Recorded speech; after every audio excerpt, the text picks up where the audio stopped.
I'm Dr. Archer Crosley. Welcome to Real World Pediatrics. So today I wanted to talk about ATVs. They seem to be very popular these days. So the question is, should you own one? Should you allow your child to ride in one? Now, I don't want to take all the fun out of life, but ATVs are not safe for kids. Essentially, they are Jeeps without doors. They aren't golf carts that might have a maximum speed of 12 to 14 miles per hour. Some of these ATVs can go 50 miles an hour. And as I say, they're Jeeps without doors. Now, we get fooled when we are driving a car at 20 to 25 miles an hour. It seems like we're crawling. But yet, we are going fast enough to kill ourselves. It doesn't take too much energy to kill a person. 20 miles an hour running into a fixed object like a tree can do it.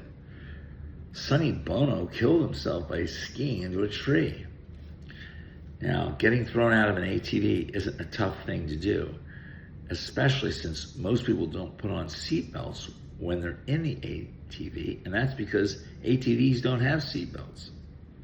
And then there's always the problem of the ATV flipping over. Many of these ATVs have a higher center of gravity, making flipping a real possibility.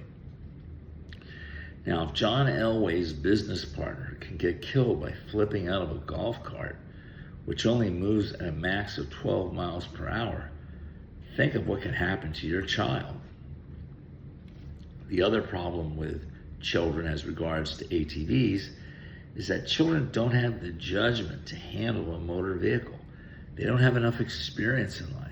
They haven't been around long enough to comprehend what a dangerous sport riding an ATV can be. And it's not like the ATV weighs as much as a bicycle. Some of these ATVs can weigh 600 to 1,000 pounds or more. And when one of these flips over on a child, it can do a lot of damage. Now, here are some of the statistics on ATV accidents. There are over 100,000 emergency room visits annually that can be attributed to ATV accidents. And these incidents result in approximately 300 to 400 fatalities each year. What often kills us when we smack into a tree is the sudden deceleration. It's not just a matter of breaking a bone. When our body decelerates rapidly, we tear the connective tissues that support vital blood vessels like the aorta or other vital vessels within solid organs. These tissues can rupture and cause internal bleeding and death. Solid organs like the liver, spleen, and kidney are particularly susceptible. The brain can also be damaged with sudden deceleration. In summary, an ATV is a deceptively dangerous vehicle which looks like fun, especially when you see people using them on television and in the movies. Now, there are plenty of fun things to do without resorting to an ATV. The take-home message, stay away from them.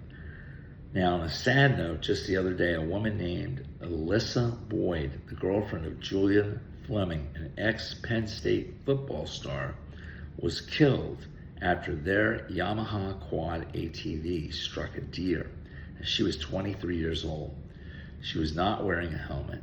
Neither was her boyfriend, who was driving the vehicle. The Yamaha quad has no doors, no airbag, no roll cage, and no crumple zone in the front or back. It is also designed for one rider, not two. Two riders significantly affects the physics and dynamics of the vehicle. The high center of gravity and the narrow wheelbase make it prone to rollovers in the hands of the inexperienced driver. Stay away from these things. They look like fun toys. They're not. Thank you.